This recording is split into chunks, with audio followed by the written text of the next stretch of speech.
ఇవాళ చాలా మందిని కూడా డబ్బు ఆశతోని అబద్ధపు మాటలు అలవాటు పడిపోయారు ప్రజలు. ప్రతి ఒక్కరు డబ్బుతోనే అబద్ధం యథార్థం చెప్పేవాడు ఉన్నారా? చూస్తున్నాడు పని అవుతుంది. ఆయన ఎందుకు భయభక్తులు కలవారు ఉన్నారా? ఆయనగా నమ్మకస్తులు ఉన్నారా? ఆయన మాట వినేవారు ఉన్నారా?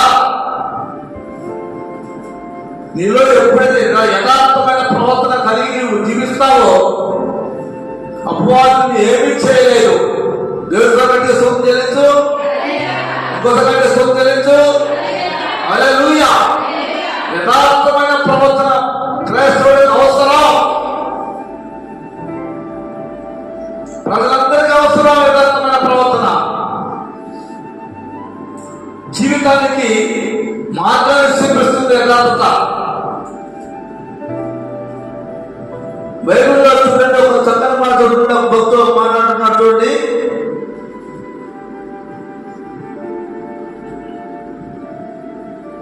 ఒక చక్కని మాట చెప్పాడు. ఇక్కడ మాట అన్నాడు ఆయన,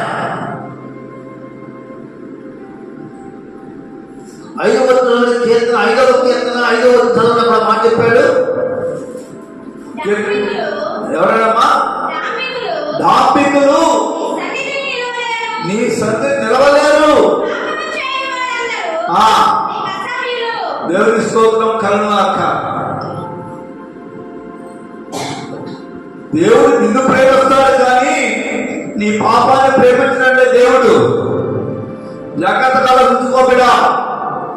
నిన్ను ప్రేమించడం వల్ల వాస్తవమే, కానీ నీ పాపాన్ని మాత్రం దేవుడు ప్రేమించడు.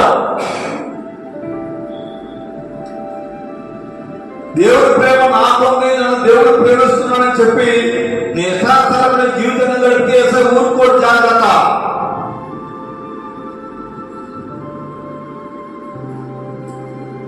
ఆయన నీ పట్ల ఎంతో ప్రేమ కలిగి ఉన్నాడు.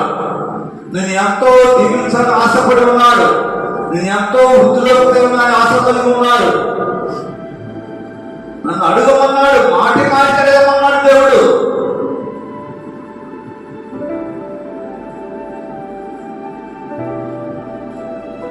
దేవుని స్తోత్రము కలుగుగాక.